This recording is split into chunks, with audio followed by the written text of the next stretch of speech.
gonna back it up in the back. Okay.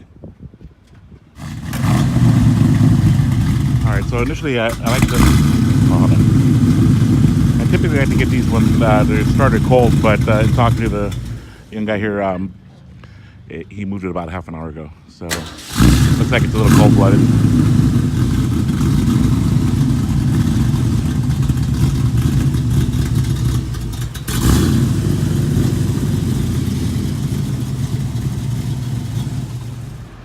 All right, so I've already taken all the still photos of the exterior with emphasis on the body panel alignments, some of the blemishes that I picked up on, and rims and tires.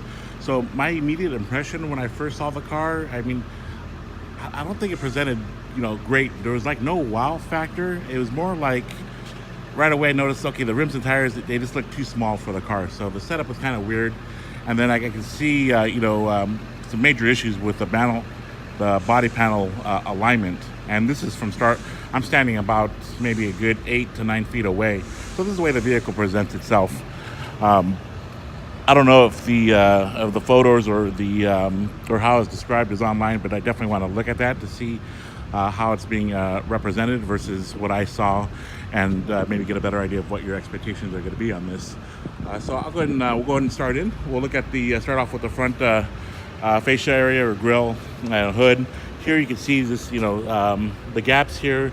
They seem to run okay along the right fender, right? Okay, that's just. But here you can see where the hood actually drops well below the left fender and the bezel. So that's huge. And then you can see how tight the body panel alignment is right there. And you can see where it's kind of raised significantly here at the left edge leading to the cowl area. Gaps back here are kind of consistent, but again, poor fit when it comes to the hood. All right, looking at the chrome, you can see this. I guess that's this probably from touch-up paint right there. Things are kind of firm. The bright work here, not 100%. Gonna need some attention here. Not the best fit right there. Here on the badge, you can see where there's corrosion there, and there's a couple dings on there. Here, there's a dent, so that would need attention as well if you want to take it to the next level. All right. Okay, so you can see how loosely fit that is. So the impression that I'm getting here is there's like no attention to detail. And I'm sorry to be so rough on the car, but that's just the immediate impression that I'm getting. And I haven't gone through the whole car yet. This is just the beginning stages. I still need to go in the interior, look at the trunk, engine bay, and the underside. But let's go ahead and get some paint meter readings. Let's see how thick the paint is. Okay, 11.5, 14. Anytime we get a reading of 19.7, that's going to be an indication of body filler use. As far as how much, we don't know. The only way we can find out is if we were to completely strip down the paint. And I'm sorry, we're getting readings 10.5, 7.5. So yeah, we're getting some nice thick readings so far, so that's a good sign as far as the paint work. When I run my hand across it, it's not a smooth feel. You can see some cloudiness there, so it might need a wax or, but yeah, definitely, it doesn't run smooth. I can feel a little bit of friction, and I like to feel it when it's nice and smooth. Right. Let's see here. Before moving on here, left front rim and tires. Didn't see any obvious sidewall damage. It's a 195/70/14. Okay, look at the manufacture date is 2017. Rims, I don't see any signs of any curb rash. Don't see any dents on the outer edges. I always like to get a view of the wheel well area as well. I'll try to hit as many angles as possible. I review this as well. And it's got something there for the spring. Looks like a spreader. Need to give it a lift. And I see use of undercoating, so I'll be taking a better look underneath. While I'm down here, I like to get a side panel view, and I work my way down and up, and what I'm checking for is waviness, dings, or dents. And here you can see the body line right there where the left door to the fender, that line is way off. Okay, moving on, windshield. Didn't see any obvious chips or cracks. The rubber here is weathered and slightly deteriorated. Oh, here you go. You can see where it's a little bit more obvious here. And then there's a couple of scratches that go alongside here. Looks like some chips there too. I'll be checking the operation of the windshield wiper. Okay. And it looks like they cheated a little bit and put a little screw in there to keep it in place, and a couple of small dents. Here, the wing windows gonna need some attention as well. You can see right there on the chrome. Mirror's nicely secured, but again, you can see, you know, the slight pitting or the early stages of it. Glass looks like it's in decent shape. Just a slight little, I don't know if that's runoff or light scratch, but don't see any delamination. Let's get the door readings. 7, 7.5, 6, 6, quarter panel. Okay, 19.7, that's our first reading, indication of body filler here. Okay. 14, 19.7, 19.7, 17 and a half, and more body filler here. So left quarter panel definitely has body filler use. Let's move the other direction here. Get a side pillar. 7, 7. Here's a view of the roof. 6, 4.5, 4.5, 8.5. And I like to run my hand across the panels just to check for waviness, right? Make sure there's no dips and valleys. And then here you can see where chrome's gonna need attention, right? Some pitting. Door handles really need attention. That'll need to be redone. So keep that in mind. Okay, let's see here. And then let's do another view here. Working our way top to bottom. Checking for the signs of waviness and rippling. Okay. Looking at the rear air. Oh, look at the left rear wheel well.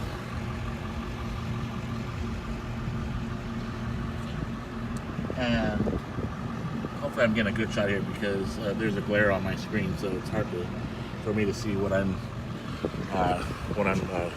capturing. Also, what I didn't like seeing is all this overspray you can see on the leaf spring suspension. It's kind of a turnoff. Right. Here at the rear, I always like to, one of the first things I check is the gaps from the bumper to the upper panel. So about less than a finger. And you can see this thing's like completely misaligned and pretty tight. And then again, you can see all that overspray. Let's get the 10, 10, 10.5, 9, good. A shot of the glass. Bright work. Looks decent. Glass, I don't see any cracks in there, chips. Okay. Moving on. Let's get some more readings. 9. Here, let's get another view from the top side. Okay. And then, I'm not sure what's going on here. That can be cleaned up or not, but that's on the roof. Okay, 13, 7, 8. Quarter panel. 11, 8. And body filler use there. Right rear wheel. No damage on the tires. Here's the wheel well.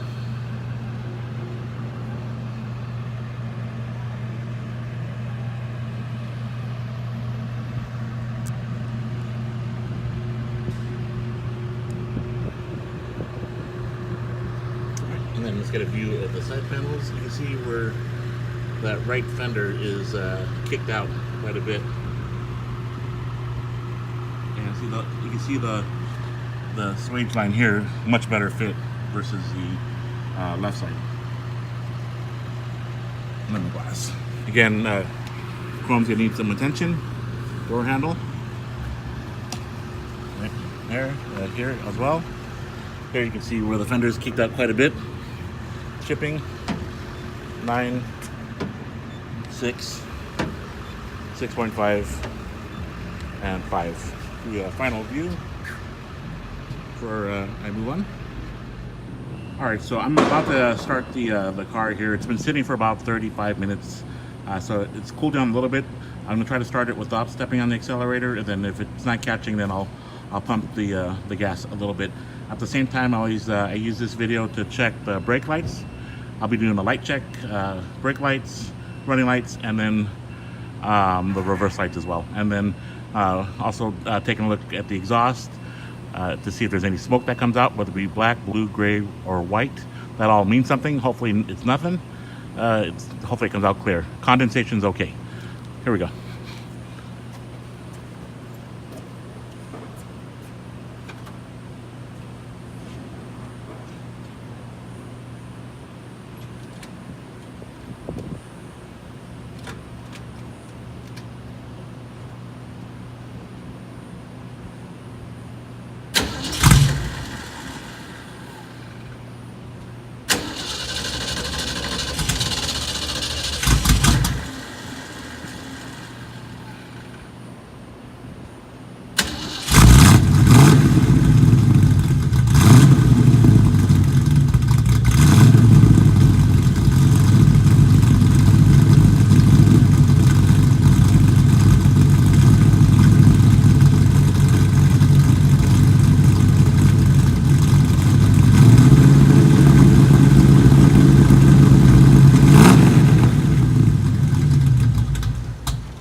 I'm gonna go ahead and shut down the video and just get this thing to idle by itself. All right, I typically don't do video on trunks unless I find significant amount of issues. That's best that I address it this way. Just looking at the underside here, the hinges do support the weight of the panel. The panel is banged up a bit here in the back, right there. Channels look good. Try to get whatever numbers I could. I got still photos of that. Here, looking at the rear area, you can see here the seam where the quarter panel has been replaced. That's on the left quarter panel area. And right here, down there as well. You can see the little seam mark right here. Also, there's signs of rust right here. You can see a hole through there, and then some poor patchwork here as well. You can see, get the stuff out of the way here now. You can see where rust is going through there. So that's pretty visible. And you see rotting right here as well. Okay, here on the underside. More patchwork here, right there. And more signs of metal rot. And might be some more here, but I can't peel out this car, so sometimes the sellers can get upset. It's still their car, right? Alright.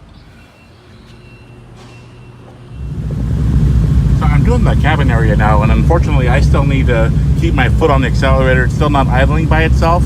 And I've already tried for probably over 10 minutes, so let's just start off with the interior. The door panel looked pretty good.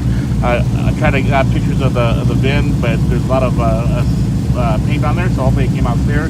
The knob is loose here. I did verify that the blower fan is working, and we'll let it idle longer to see if it does come out hot. Odometer here is 8213. Looks like just that little dummy hole there. Oil pressure is reading high. Fuel, I don't know if that gauge is working, but it's on empty. And the fuel temperature gauge, I'll keep an eye on that. Right now the AC is blowing cold, so that's a nice relief right now. Radio, I couldn't get that to power up. I tried several times and nothing. So, yeah, glove box. That was pretty straightforward. Oops, closed earlier. There we go. There's kind of a gap right there, so it looks like somebody may have pried it at one time. One thing that I did catch, and I'm glad I checked the sun visors. One that checked the operation, but you can see where it's got a nice hole right there. Here, and the other one, it's even bigger. So that's about 4.5 inches by maybe 3. So that's pretty big, right? Okay, and then there's another hole back there. Okay, dome light is working. I checked the seat belts. Seats do move forward. I mean the covering's real nice. Door panels are decent. I undid that the seat belt buckle. That one's broken, and I took pictures of that. the left and the right side. And then you can see where the chrome did need some attention as well.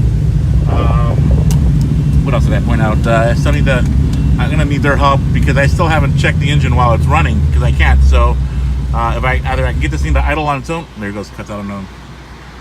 It's fired up again. So it fires up, but the idle keeps on cutting out. So I'll have to have them. I'll have to have one of the guys just idle it for me so I can at least go in the engine bay and take a look at it while it's running. Again. Let's see if the thing fires up. Good. So just I don't see any blue smoke, which is good. Just a little bit of smoke that just came out right now, but it quickly cleared up. Let's go here. Going here in the engine bay area, what I like looking at is the pulleys. Make sure that they are straight and they're not wobbling. It looks pretty straight. I don't hear any abnormal noises coming from the top end or the bottom end. Unfortunately, well, I'll check for blow by here. Don't see any, so that looks pretty good. This oil filler cap here is a little bit loose, so that might come loose while driving, so be mindful of that. Unfortunately now, I probably won't be able to check the coolant because it's too hot now. What I like to do is check for any type of bubbling. Here's another view. I don't see any smoke coming out of the exhaust. I don't hear any exhaust noises. And yeah, so again, I didn't see any cross-contamination coming from the coolant. So we're okay there. And then here's another view here. And then again, I guess I'll go ahead and set down. Well, let me take a look at the coolant gauge real quick. Coolant's gauge a little bit here. A little pressure there, and then there. All right, so we're road testing here on. What's nice is it's a relatively large parking lot, so we can pick up a little bit of speed. There was a delay because we ran out of fuel, so that fuel gauge might be working properly because it was like on fumes. But from what I can tell, the clutch engagement works well. I tried it myself when it was at idle. You have like a hard time getting to first gear. Let's see. Yeah, it always seems like third gear. Yeah, unfortunately, we can only go like 20 miles an hour top speed. Braking, brakes are working. Parking brake works. You can see the shifting is difficult. Just get out. I'll go ahead and stop.